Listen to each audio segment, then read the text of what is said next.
منبر رسول تشریف فرما نازش علم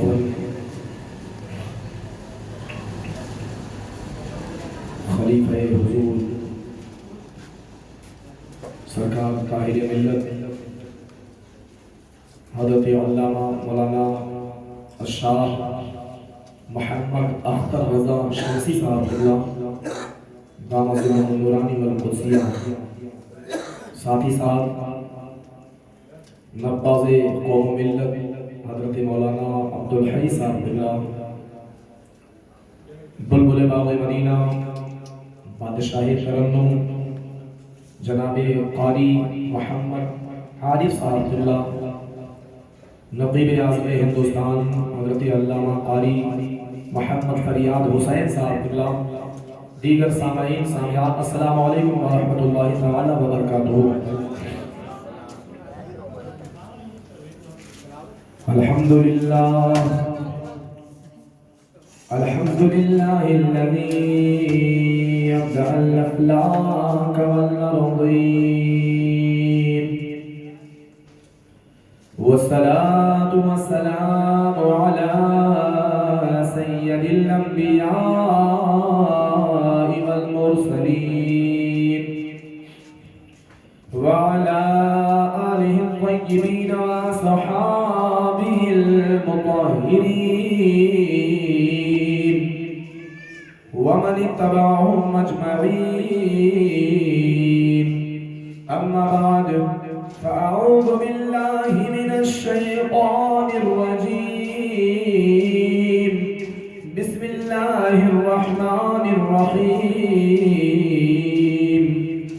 النکاح من سنتی فمن رغب عن سنتی فلیس منی، صدق اللہ العظیم وصدق رسوله النبي الأمين الكريم، ونحن على ذلك لمن الشاهدين والشاكرين والذاكرين والآمنين، والحمد لله رب العالمين۔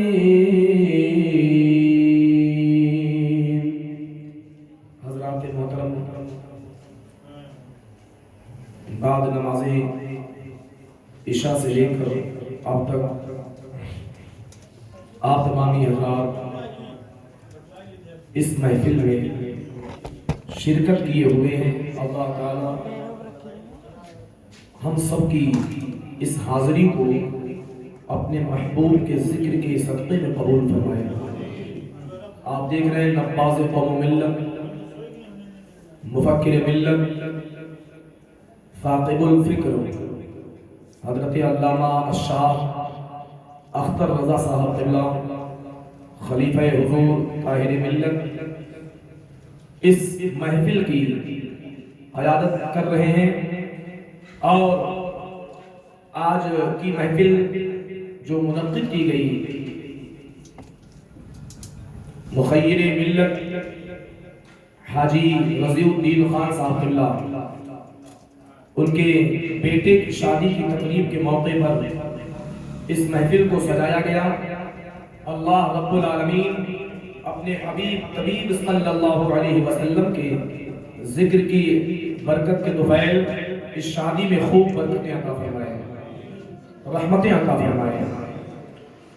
حضرات میں بھی کچھ عرض کروں گا، آئیے مولا مل کر اپنے اور ساری کائنات کے مرکز عقیدت، محسن انسانیت، کونین کی زینت، شہر یار علم، تاج دار حرم، نوبہار شفاعت کے دولہا، اندھیری قبر میں کام آنے والے، روز محشر میں ہم گناہگاروں کی شفاعت فرمانے والے، معراج میں تشریف لے جانے والے، کعبے کے بدر الدجا، طیبہ کے شمس الضحا، شافع روز جزا، دافع جملہ بلا، جناب محمد رسول اللہ علیہ التحیۃ والثناء کی مقدس اور بابرکت بارگاہ میں اپنی اپنی عقیدتوں محبتوں کا خراج پیش کریں اور پڑھیں، اللہم صلی علی سیدنا و شفیعنا وحبيبنا مولانا محمد معدن الجود والكرم صلوا عليه الصلاة والسلام عليك یا رسول اللہ صلی اللہ علیہ وسلم. آقائے کریم رؤوف الرحیم صلی اللہ علیہ وسلم کا فرمان عالی شان ہے اسمع صلاۃ اہلی محبتی وعارفہم. میرے آقا فرماتے ہیں کہ میں اہل محبت کے درود کو سنتا بھی ہوں اور انہیں پہچانتا بھی ہوں. سبحان اللہ. یہاں جن جن حضرات نے درود پڑھا میرے نبی ان کے درود کو سماعت کر رہے ہیں. اور کیوں نہ سماعت کریں؟ اعلیٰ حضرت بولے اور کوئی غیب کیا تم سے نیہا ہو بھلا جب نہ خدا ہی چھپا تم پہ کروڑوں درود. اے مسلمانوں اللہ مصدہ الکریم کی وہ ذات ہے. سبحان اللہ. اس نے اپنے محبوب کو سب کچھ عطا فرما دیا. میرے مصطفیٰ صلی اللہ علیہ وسلم کے حوالے سے حضور تاج الشریعہ نے اسی لیے فرمایا تھا کہ نبی مختار کل ہے جس کو جو چاہے عطا کر دے. تو اللہ تعالیٰ نے میرے آقا علیہ السلام کو مالک کونین بنایا. اور دوسری بات یہ میرے نبی صلی اللہ علیہ وسلم کو غیب کی خبر اللہ رب العالمین نے عطا کری. میرے نبی غیبداں ہیں اور ایسے غیبداں ہیں کہ میرے نبی رہتے مدینہ منورہ میں ہیں مگر ہر عاشقوں کے سینے میں موجود ہیں. روضہ آپ کا مدینہ شریف میں ہے مگر ہر عاشق کے سینے میں میرے مصطفیٰ کی جلوہ گری ہے. قرآن عظیم میں ہے النبی اولا بالمؤمنین من انفسہم. یاد رکھو مسلمانوں کہ مومنوں کی جانوں سے بھی زیادہ میرے مصطفیٰ قریب رہتے ہیں. سبحان اللہ. مومنوں کی جانوں سے بھی زیادہ قریب میرے آقا اپنے غلاموں کے رہتے ہیں. لہذا اگر یقین ہو آپ کو کہ ہمارے اور تمہارے نبی قریب ہیں تو نبی کو حاضر و ناظر بنا کر درود پڑھو. اس لیے میرے آقا صلی اللہ علیہ وسلم ارشاد فرماتے ہیں اے میرے صحابہ کل قیامت کے دل سب سے زیادہ وہ بندہ میرے قریب ہوگا جو دنیا میں مجھ پر کثرت سے درود پڑھتا ہے. کل قیامت کے دن سب سے زیادہ قریب کون ہوگا؟ جو دنیا میں کثرت سے میرے آقا پر. تو اگر چاہتے ہو کہ قیامت کے دن ہم حضور کے قریب ہو جائیں اور حضور ہمیں اپنی قربت عطا فرمائے تو حضور پر درود پڑھیے. اللہم صلی علی سیدنا و شفیعنا مولانا محمد صلی اللہ علیہ صلاۃ والسلام علیہ یا نبی اللہ صلی اللہ علیہ وسلم. چند شعر پڑھتا ہوں عادت کے مطابق. آپ نے بہت سے شعر و شاعری ابھی عارف بھائی سے سنا, سعید بھائی سے سنا, قاری فریاد صاحب قبلہ سے سنا اور امام صاحب سے بھی سنا. میں کہ چند شعر سنتا ہوں پڑھتا ہوں سماعت کریں. کہ جب نہ کوئی سہارا ملے مصطفیٰ کی طرف دیکھیے. جب نہ کوئی سہارا ملے مصطفیٰ کی طرف دیکھیے. ارے جب نہ کوئی سہارا ملے مصطفیٰ کی طرف دیکھیے. ارے جب نہ کوئی سہارا ملے ارے مصطفیٰ کی طرف دیکھیے. ارے کام جب نہ دوا سے چلے مصطفیٰ کی طرف دیکھیے. کام جب نہ دوا سے چلے مصطفیٰ کی طرف دیکھیے. ارے کام جب نہ دوا سے چلے مصطفیٰ کی طرف دیکھیے. کام جب نہ دوا سے چلے. اور یہ بھی شعر ملازم فرمائیں. ارے چند دل کا ٹھکانہ ہے یہ اور ایک قید خانہ ہے. ارے چند دل کا ٹھکانہ ہے یہ اور ایک قید خانہ ہے یہ. ارے ساری دنیا سے منہ موڑ کے ارے مصطفیٰ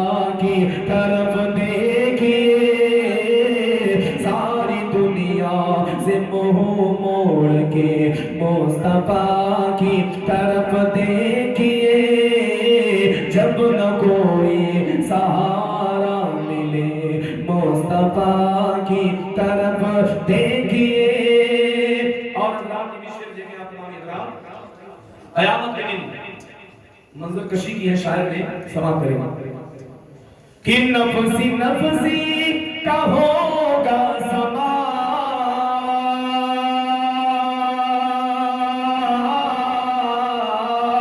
نفسی نفسی کا ہوگا سما, ارے جب نہ ہوگا کوئی مہربان, ارے نفسی نفسی کا ہوگا سما, ارے جب نہ ہوگا کوئی مہربان, انبیاء بھی یہ فرمائیں گے ارے مصطفیٰ کی طرف دیکھیے, انبیاء بھی یہ فرمائیں گے مصطفیٰ کی طرف دیکھیے, کام جب ناتوا سے چلے مصطفیٰ کی, بولے پیچھے والے بھی, مصطفیٰ کی طرف دیکھیے, کام جب ناتوا سے چلے, کہ رب کے محبوب یکتا ہے وہ,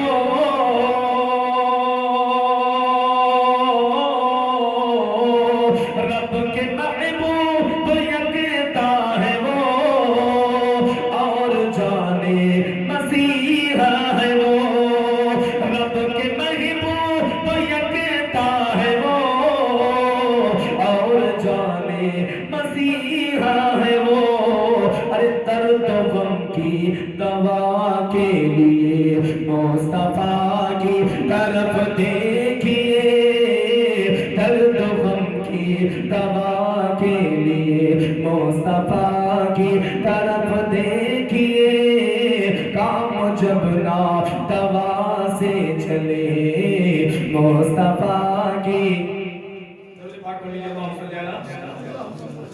سیدنا شفیعنا مولانا محمد المعرج بالجود والکرم صلو علیہ صلاۃ و سلام علیک یا حبیب اللہ صلی اللہ علیہ وسلم.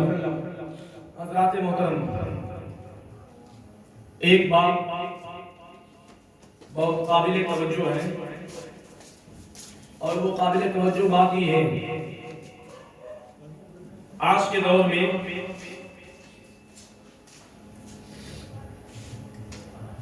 دیکھا جاتا ہے جہاں پر محفل ہو وہاں لوگ اکثر کتراتے ہیں, مگر میں کہتا ہوں 1444 سال پہلے پیغمبر ہمارے اور تمہارے نبی نے اس چیز کی خبر دی ہمیں کہ جو علماء سے اور فقہاء سے بھاگے گا اللہ رب العالمین ایسے بھاگنے والوں کو 3 بلاؤں میں گرفتار فرمائے گا. 3 بلاؤں. آج میں پیہر گاؤں کے جہاں جہاں میری آواز جا رہی ہے, میں بڑے افسوس کے ساتھ یہ بتانا چاہتا ہوں, آج مسلمان خاص کر جہاں دینی مسئلہ ہو, دینی کام ہو, بہت پیچھے رہتا ہے. اور آج اسی سبب, اسی وجہ سے, پیچھے رہنے کی وجہ سے آج اللہ نے مسلمانوں کو اکثر دیکھا جاتا ہر جگہ رسوا کر دیا. میں ایک حدیث شریف پیش کرتا ہوں اس کے حوالے سے. تو میری آواز اگر اس گاؤں کے مسلمانوں تک پہنچ رہی ہو تو میری آواز کو اپنے سینے میں اس کو بسائیے گا, ہو سکے تو عمل کریے. اس لیے میرے آقا صلی اللہ علیہ وسلم کے غلاموں, یاد رکھنا, نجات اگر چاہتے ہو تو علماء کے قریب ہو جاؤ, فلاح چاہتے ہو فقہاء کے قریب ہو جاؤ. کیوں؟ اللہ کے نبی صلی اللہ علیہ وسلم ارشاد فرماتے ہیں, اے میرے صحابہ, سیاتی زمان علی امتی یفرون من العلماء والفقہاء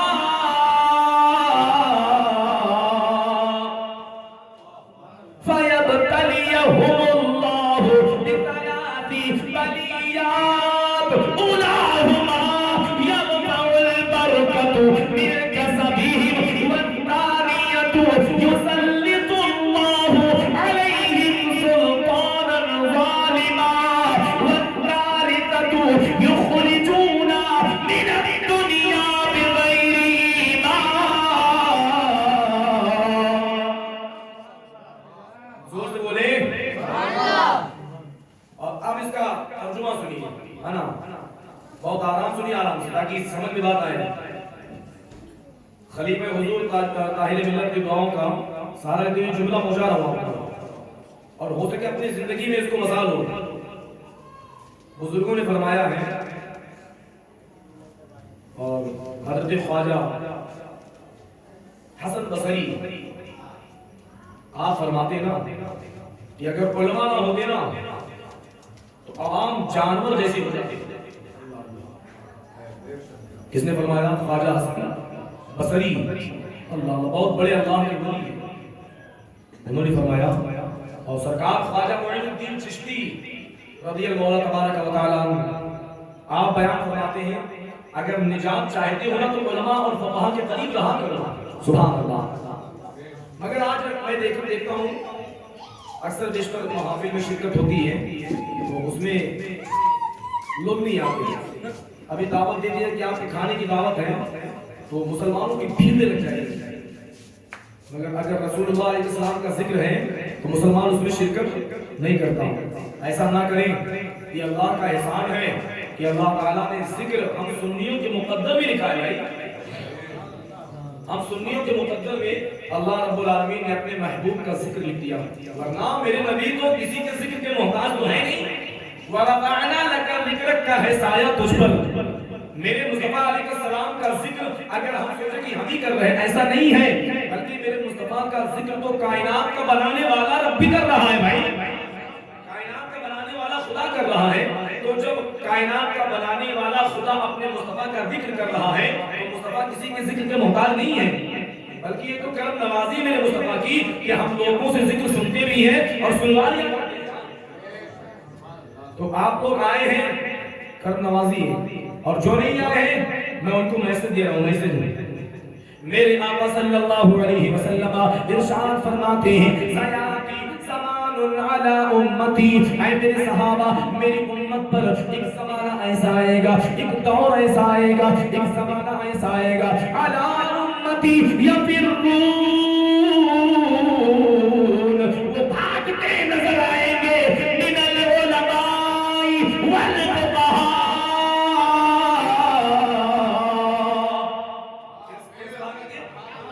علماء سے بھاگیں گے اور فقہاء سے. جب وہ بھاگیں گے نا تو لوگ پوچھیں گے بھائی کہاں جا رہے ہو, تو وہ الزام کیا لگائیں گے جانتے ہو؟ علماء کے اوپر بھاگنے والا الزام لگائیں گے. ارے آپ کو نہیں پتا ہے مولانا لوگ پابندی لگا دیں. اب یہ بتائیے یہ دین کیا کسی عالم کا بنایا ہوا ہے؟ یہ دین کیا کسی عالم نے بنایا ہے؟ نہیں, بلکہ اس دین کا رچائیتا تو رب کائنات ہے. اور اس دین کی عظمت کو اللہ نے اپنے کلام بلیغ میں اعلان کیا, ان الدین عند اللہ الاسلام. اس دین کی حقانیت کو, سچائی کو, اور اللہ نے اس دین کو پسند کیا تو اللہ نے قرآن میں بیان کیا.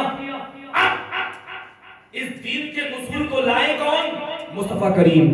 میرے مصطفیٰ صلی اللہ علیہ وسلم تشریف لائے, میرے مصطفیٰ نے عمل کر کے بتایا, وہی شریعت بن گئی. میرے مصطفیٰ علیہ السلام نے قانون دیا, وہ شریعت بن گئی, وہی دین کا حصہ بن گیا. اب اے لوگوں یاد رکھو, جب یہ بھاگنے والوں سے پوچھا جائے گا کہاں جا رہے ہو تو اللہ اللہ یہ علماء اور فقہا پر پابندیاں لگائیں گے, علماء اور فقہا کے اوپر یہ الزام لگائیں گے کہ یہ علماء اور فقہا جو ہیں یہ ہم پر پابندیاں لگا رہے ہیں. مگر آؤ دیکھو میرے آقا صلی اللہ علیہ وسلم کے غلاموں, یاد رکھو میرے آقا صلی اللہ علیہ وسلم ارشاد فرماتے ہیں, اے میرے صحابہ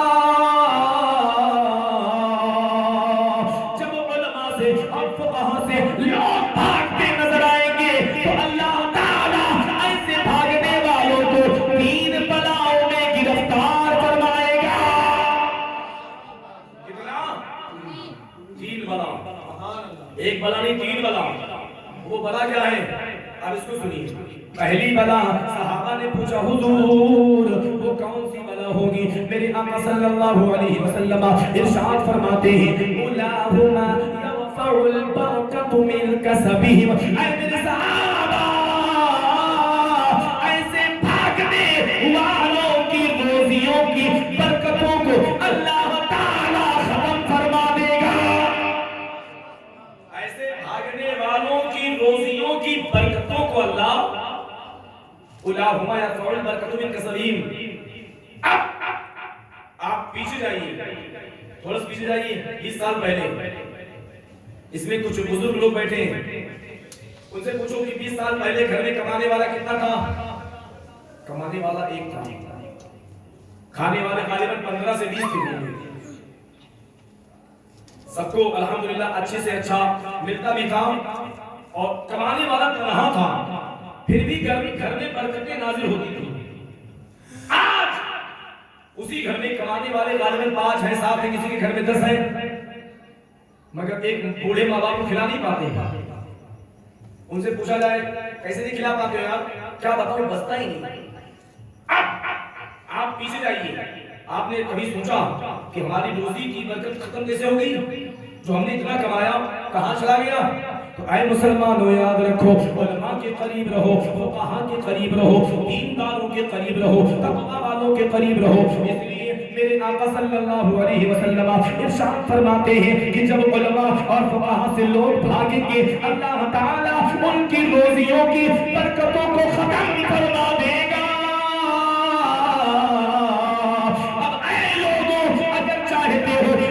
روزیوں میں اللہ برکتیں نازل فرما دے تو علماء کے قریب رہو، فقہاء کے قریب رہو، دینداروں کے قریب رہو، پرہیزگاروں کے قریب رہو.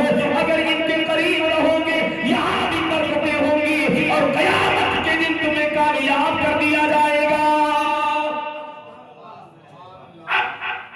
دوسرا معاملہ کیا ہے؟ وَالثَّانِيَةُ يُسَلِّطُ اللَّهُ عَلَيْهِمْ سُلْطَانًا ظَالِمًا. فرماتے ہیں میرے آقا صلی اللہ علیہ وسلم 1444 سال پہلے اپنی امت کو باخبر کیا اس چیز کے حوالے سے. اپنی امت کو باخبر میرے مصطفیٰ نے کری. فرمایا وَالثَّانِيَةُ يُسَلِّطُ اللَّهُ عَلَيْهِمْ سُلْطَانًا ظَالِمًا. اے میرے صحابہ، اور دوسری بلا اللہ تعالیٰ یہ نازل فرمائے گا ایسے بھاگنے والوں پر اللہ تعالیٰ ظالم بادشاہ مسلط فرما دے گا. اب آپ سوچئے اس ٹائم میرے مصطفیٰ نے 1444 سال پہلے اللہ اپنے امت کو باخبر کیا تھا. آج امت گرفتار ہے کہ نہیں ہے؟ وَالثَّانِيَةُ يُسَلِّطُ اللَّهُ عَلَيْهِمْ سُلْطَانًا ظَالِمًا. اللہ کے نبی نے فرمایا تھا اگر تم بھاگو گے نا، علماء سے بھاگو گے نا، فقہاء سے بھاگو گے نا، دینداروں سے بھاگو گے نا، پرہیزگاروں سے بھاگو گے نا، تو اللہ تعالیٰ تم پر ظالم بادشاہ مسلط فرمائے گا. 2 چیز ہوگی. اب تیسرا سنیے، میرے آقا صلی اللہ علیہ وسلم ارشاد فرماتے ہیں وَالثَّالِثَةُ يُخْرِجُونَ مِنَ الدُّنْيَا بِغَيْرِ ایمان. اور تیسری بلا یہ ہوگی ایسا بھاگنے والا جب مرے گا نا تو اللہ ایسے کو بے ایمان کھائے گا. بے ایمان. اللہ اکبر. آپ تصور کریے گا، ہم اور آپ جب بھی دعا کرتے ہیں اے اللہ ایمانی زندگی نصیب فرما اور ایمان پر خاتمہ بالخیر کا فرما. اللہ کیا کوئی چاہے گا کہ ہمارا خاتمہ بے ایمان پر ہو جائے، یعنی ایمان نصیب نہ ہو؟ اے لوگوں، اگر چاہتے ہو حدیث کے روشنی میں اگر چاہتے ہو کہ ہمارا ایمان خاتمہ پر ہو جائے، ہم ایمان پر چلے جائیں، ہمارا ایمان پر خاتمہ ہو جائے، تو بزرگوں کے قریب رہو، فقہاء کے قریب رہو، علماء کے قریب رہو. اگر چاہتے ہو اللہ تعالی ہمیں ان ظالمین سے آزاد فرما دے تو علماء کے قریب رہو. اگر چاہتے ہو اللہ کی رحمت کے مستحق ہو جائیں تو علماء کے قریب رہو. اگر چاہتے ہو ہمارے روزگار میں برکتیں نازل ہو علماء کے قریب رہو. اس لیے جو بندہ علماء کے قریب ہوا کرتا ہے اللہ تعالی کی رحمتوں کا مستحق بندہ وہ بن جائے. چاہتے ہو کہ اللہ کی رحمت بنے ہم پر برسے، اللہ کی رحمت کے مستحق بن جائے، تو آپ علماء اور فقہاء کے حاجی صاحب قبلہ نے اپنے بیٹے کے شادی کے تقریب کے موقع پر محفل کا انعقاد کیا، سب کچھ ڈیکوریشن کروایا، یہاں پر انتظام بیٹھنے کے لیے کیا، مگر اس محلے کے لوگ غالباً یا تو سنا ہی نہ ہوگا انہوں نے۔ ایسا نہ کریں، جب بھی اللہ و رسول کی بات سننے کا موقع آپ کو فراہم ہو تو آپ یہ نہ دیکھیں کہ کس کے یہاں ہے، بلکہ یہ دیکھیں کہ ذکر کس کا ہے۔ سبحان اللہ، ذکر ہے کس کا؟ اے لوگوں، فلاح چاہتے ہو تو علماء کے قریب رہا کرو، کامیابی چاہتے ہو علماء کے قریب رہا کرو۔ اب حدیث شریف میں نے جو پڑھی ہے، اللہ کے نبی علیہ السلام ارشاد فرماتے ہیں النکاح من سنتی فمن رغب عن سنتی فلیس منی۔ اسی کے زیر و زبر میں چند باتیں آپ تمامی حضرات کے سماعتوں کی دہلیز تک پہنچانے کی کوشش کر رہا ہوں۔ سنیے، میرے آقا صلی اللہ علیہ وسلم کے دور میں بھی صحابہ نے شادی کری تھی، مگر سنیے صحابہ کی شادی کا انداز الگ تھا۔ اللہ اللہ، ان کا خیال الگ، ان کی سوچ الگ، وہ نفس کے غلام نہیں تھے، بلکہ سنو وہ اگر غلام تھے تو میرے مصطفیٰ کے غلام تھے، وہ ایسے ویسے نہیں تھے، بلکہ وہ اگر اتباع کرتے تھے جو شریعت کی اتباع کرتے تھے، اگر وہ پیروی کرتے تھے تو مصطفیٰ کریم کی کرتے تھے۔ اب دیکھیے مدینہ شریف میں ایک صحابی جن کا نام حضرت سیدنا عبد الرحمن، کہتے سبحان اللہ، حضرت عبد الرحمن بہت بڑے امیر کا نام ہے، بہت بڑے امیر کبیر آدمی کا نام ہے، حضرت عبد الرحمن رضی اللہ تبارک و تعالی عنہ۔ اللہ اللہ، ایک دن مصطفیٰ کریم علیہ السلام کی خدمت میں حاضر ہوئے، اللہ اللہ، فجر کی نماز پڑھی، فجر کی نماز پڑھنے کے بعد اللہ اللہ میرے مصطفیٰ کی ابتدا میں کھڑے ہیں، میرے مصطفیٰ نے امامت فرمائی، تمام صحابہ نے نمازیں ادا کری، نمازیں ادا کرنے کے بعد میرے مصطفیٰ علیہ السلام نے دعائیں کری، دعائیں کرنے کے بعد اب تمام صحابہ اپنے اپنے گھروں کو واپس جا رہے تھے۔ اتنے میں حضرت عبد الرحمن بھی پلٹے، چلے اپنے گھر چلے۔ اتنے میں میرے مصطفیٰ کریم صلی اللہ علیہ وسلم کی نگاہ، میرے مصطفیٰ کی نظر حضرت عبد الرحمن کی قمیض پر پڑی، قمیض پر پڑی۔ میرے مصطفیٰ علیہ السلام نے دیکھا، ارشاد فرمایا اے عبد الرحمن۔ حضرت عبد الرحمن کو آواز دیا، حضرت عبد الرحمن قریب آتے ہیں۔ جب حضرت عبد الرحمن قریب آئے، میرے آقا صلی اللہ علیہ وسلم ہے، اللہ اللہ، ارشاد فرماتے ہیں اے میرے صحابی، یہ تیرے قمیض میں داغ کس چیز کا لگا ہوا ہے؟ یہ تیری قمیض میں داغ کس چیز کا؟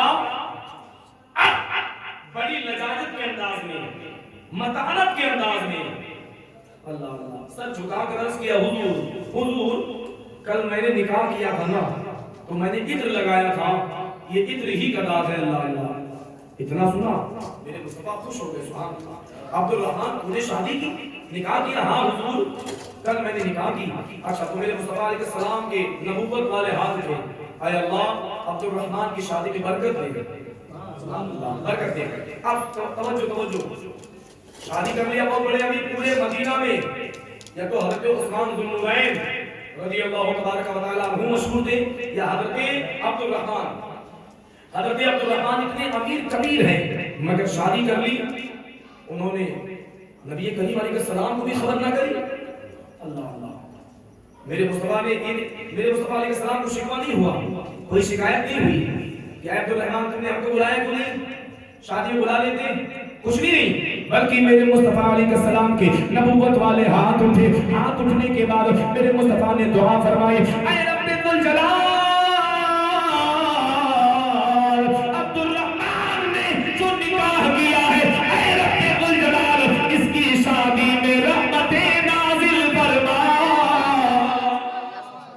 اس کی شادی میں رحمتیں نازل فرما۔ اب آؤ دیکھو، میرے مصطفیٰ علیہ وسلم ارشاد فرماتے ہیں اے عبد الرحمن، چاچا تم نے نکاح کر لیا، اچھی بات ہے، اللہ خیر کرے، اللہ برکت دے، مگر اے عبد الرحمن شادی کر لیا، ولیمہ ضرور کرنا، چاہے ایک بکری کا بچہ ہی کیوں نہ ہو۔ اے عبد الرحمن ولیمہ ضرور کرنا، چاہے ایک بکری کا بچہ ہی کیوں نہ ہو۔ پتا چلا ہمارے دین میں جو آج بارات کا ڈھول مچا ہوا ہے، کسی کے یہاں 400، کسی کے یہاں 500، اے لوگوں اسلام میں کہیں سے بھی اس کا ذکر نہیں ملتا ہے، بلکہ اگر ذکر ملتا ہے تو ولیمے کا ذکر، کیونکہ ولیمہ ہے سنت۔ اب اتنے بڑے امیر آدمی اللہ اللہ حضرت عبدالرحمان یہاں تک کہ میرے مصطفیٰ کو بھی خبر نہیں کیا نکاح کر لیا. آج تو لوگ سوچتے ہیں ارے فلانے نہ پوچھ دھماکے ناراض ہو جائیے, دھماکے نہ پوچھ فلانے ناراض ہو جائیے, ان کو نہیں پوچھیں. اے لوگوں, تم لوگوں کی ناراضی کے لیے کام کرتے ہو؟ نہیں, بلکہ کام کرنا تو اللہ و رسول کی خوشی کے لیے کرو. اس لیے یاد رکھنا, یہ زندگی جو ہمیں عطا کری ہے نا, یہ رب ذوالجلال نے عطا کری ہے. آج جو یہ موقع فراہم کیا ہے, یہ موقع جو آج حاجی رضی الدین خان صاحب قبلہ کو ملا ہے کہ اپنے بیٹے کی شادی کریں, تو اللہ تعالیٰ نے ان کو موقع دیا ہے.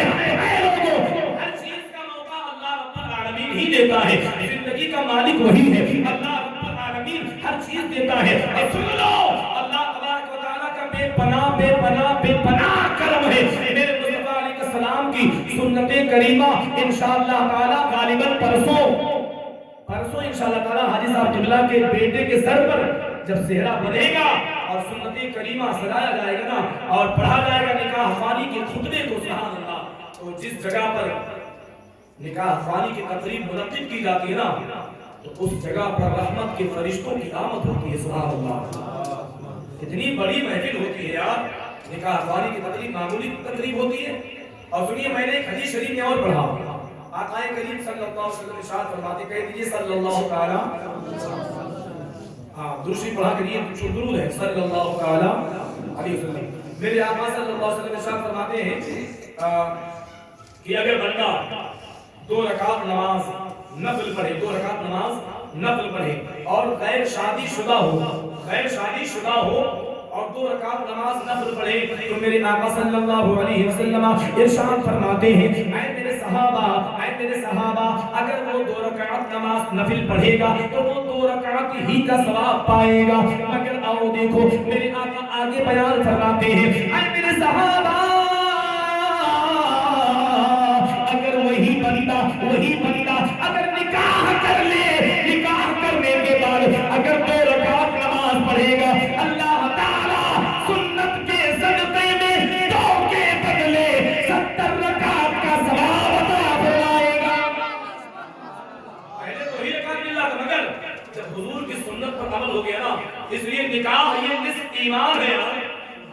نکاح ایمان ہے, آدھا ایمان نکاح ہے. سبحان اللہ, انسانوں کے اندر حیا آ جاتی ہے جب نکاح خوانی کی تقریب منعقد کی جاتی ہے. ایک نکاح ہوا تھا حضرت مولا کائنات کے, سبحان اللہ, اس کا